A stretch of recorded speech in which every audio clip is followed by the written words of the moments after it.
Buenas tardes. Muchas gracias, Elena. Lo primero, agradecer pues, esta oportunidad al arte para cerrar este congreso tan intenso, ¿no? Pensamos que el arte puede aportar mucho, ¿no? al debate propuesto en este congreso, porque en realidad el arte es un modo de conocimiento autónomo, distinto del lógico, no demostrable científicamente, pero que nos acerca a la verdad a través del asombro de la belleza.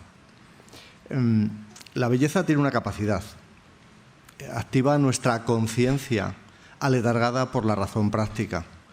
Nos coloca en un lugar desconocido y fascinante, creado por un artista que cuestiona las apariencias y las convenciones.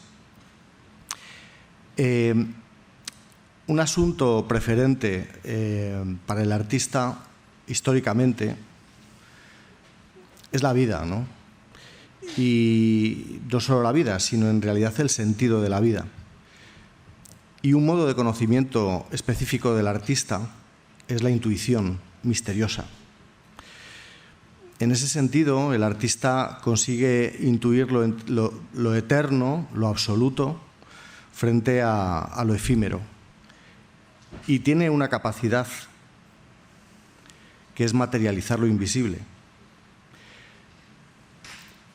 Tenemos muchos ejemplos en la historia del arte y en la historia del arte contemporáneo, a partir de finales del XVIII y principios del XIX, con los románticos, empezamos a ver auténticos prodigios de esa demostración de cómo una imagen efectivamente, a través de esa belleza sorprendente, invita a hacer una reflexión personal sobre una cuestión ciertamente grave, como es la propia existencia. El viajero contemplando ese mar de nubes de Friedrich, que nos lleva a esa categoría de lo sublime, ¿no? Esa categoría de belleza preferente para los románticos, es un buen ejemplo de ello. Pero una escritora como Mary Shelley efectivamente también nos llama la atención con una belleza de lo terrible, de lo monstruoso, con Frankenstein, acerca de la arrogancia de la ciencia, ¿no? Cómo puede en un momento dado empoderarse y pensar que puede llegar a crear también la vida y la conciencia. Y posteriormente, como una secuela pues muy clara de Mary Shelley y su Frankenstein, 2001 de Kubrick, ¿no?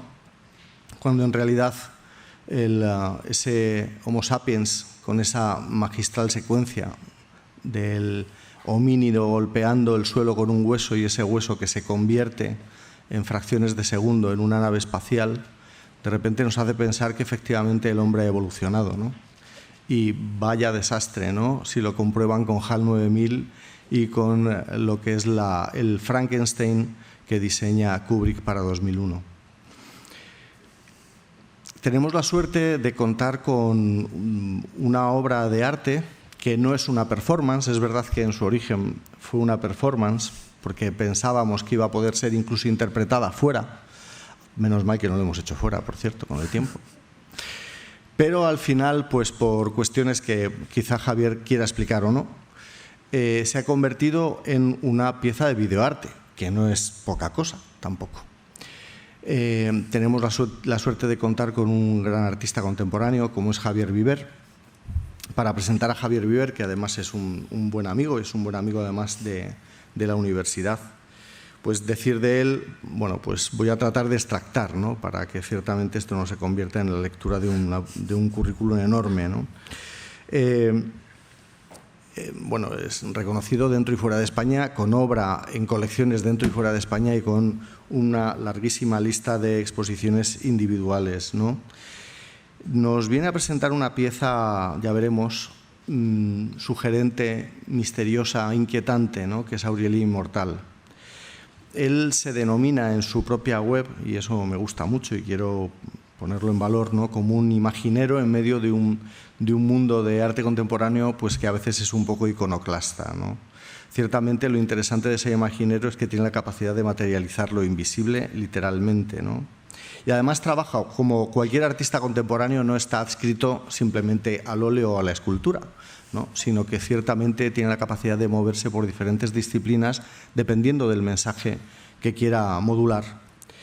Y en todo caso, quiero citar algo textual, ¿no?, que comenta. Dice: entiendo el arte como un servicio de comunicación, o más exactamente de comunión, ¿no?, lo cual me parece absolutamente precioso. Estamos aquí, y puede parecer un poco curioso, ¿no?, para presentar la obra de arte. Y de hecho el propio Javier tenía dudas, que me las confesaba, ¿verdad?, incluso a mediodía. Decía: pero seguro que tengo que hablar de la obra de arte antes de ver la obra de arte y no posteriormente a ver la obra de arte.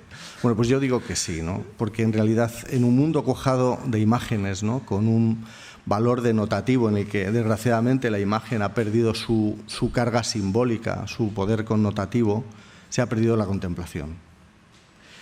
Y contemplar con éxito precisa del conocimiento de ciertos códigos culturales muy básicos, pero que aún así, pues, bueno, se van olvidando o se van abandonando, ¿no?, obviando.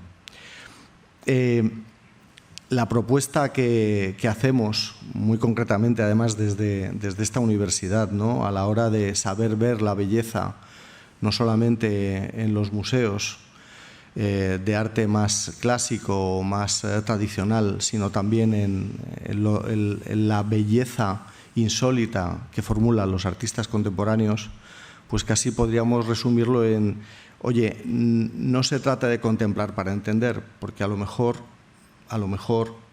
no sabes contemplar y por tanto no entiendes nada, sino que más bien es entender para contemplar. Y no se trata, por supuesto, de explicar la obra, lo cual sería, pues, un poco absurdo, pero ciertamente es muy importante conocer ciertas claves, porque al final la experiencia estética es una experiencia existencial y es una experiencia con nosotros mismos, a partir de lo que nos propone ese artista que ha viajado a un lugar distinto, distante, diferente, pero sorprendente y asombroso, que nos acaba reuniendo con nosotros mismos. De alguna manera sabemos que estamos delante de un artista porque nos hace sentirnos como un artista, decía Coleridge, ¿no? Bueno, pues eso es lo que yo, por lo menos, he vivido en muchas ocasiones con Javier, y puedo decir que yo ya he visto la videopieza, que de nuevo lo he experimentado. Muchas gracias, Javier. Te doy la palabra para que des esas claves. Muchas gracias, Pablo, y muchas gracias a la universidad por darme este espacio, ¿no?, y concluir este congreso tan maravilloso, ¿no?, sobre un tema tan apasionante como el transhumanismo. Y bueno, voy a intentar decir unas claves, como dice Pablo, pero voy a intentar hablar muy poquito sobre la pieza, porque me parece que también sería como ir destrozando un poco el misterio que pueda presentar. Y además que me gustaría que vierais esta pieza de videoarte de tal forma que estuviera muy abierta a las posibles reflexiones. Es una pieza muy contemplativa sobre un proyecto, como ha dicho Pablo, que se titula Aurelia Inmortal. Se trata de un caso de un espécimen misterioso, bastante peculiar. No voy a dar muchos datos, ya los iréis descubriendo en el vídeo, y de la cual pues hice una exposición en el Museo de la Universidad de Navarra, y luego se expuso también en el Instituto Cervantes, aquí en Alcalá. Y había una serie de elementos escultóricos y de otro tipo, y también estaba el germen de la pieza que ahora vamos a presentar, que ahora se presenta como premier, porque digamos la novedad que tiene esta pieza es que es una colaboración con un grupo que se llama Tartarrelena. Tiene una peculiaridad: son dos voces, dos vocalistas que cantan a capela con unos arreglos de música electrónica, y muy jovencitas, pero están teniendo pues ahora un éxito impresionante, ¿no? Y me llamó la atención la música, porque pienso que puede entrar muy bien con todo este trasfondo del que trata el vídeo, que es el transhumanismo. Son piezas, ellas suelen cantar música del ámbito mediterráneo, suelen rescatar piezas arcaicas Veréis, por ejemplo, la primera pieza se titula Tota Pulcra, es una pieza religiosa que habla de la Virgen María como la Inmaculada, y precisamente me llamaba la atención esa diferencia absoluta con el transhumanismo, una diferencia pero que a la vez es una especie de relación fulminante. Estamos hablando de la que es tota pulcra, sin pecado concebida. Son temas que salen continuamente en el transhumanismo. Ahora hemos estado viendo y han salido estos días pues, muchos de estos temas. El tema de la eugenesia, por ejemplo. Cuando hemos ido escuchando pues, las cosas relacionadas con ese transhumanismo, me parece que todo lo que se está planteando de una forma quizá renovada es tremendamente arcaico, forma parte de preguntas, de anhelos que están en el arte, en la cultura, en la filosofía, y a veces me da la sensación que se han vivido con una intensidad en el pasado y con un realismo muchísimo más superior que esa pretensión muy biologicista o muy materialista, ¿no? Y en un plano, a veces en el orden de la mitología, en el orden de la religión, se han vivido con una intensidad absoluta, ¿no? Parece como si lo que vivimos ahora de forma muy eufórica fuera una quimera, una especie de intento, ¿no? Entonces me llamaba mucho la atención el incorporar este tipo de música tan trascendente, tan sublime, con un tema que toca temas, digamos, tan potentes, ¿no?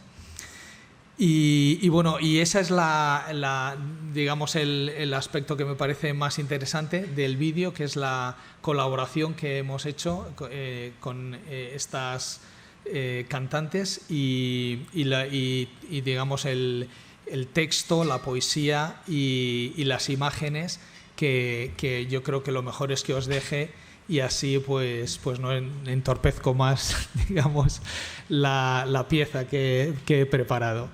O sea que muchísimas gracias y espero que os guste.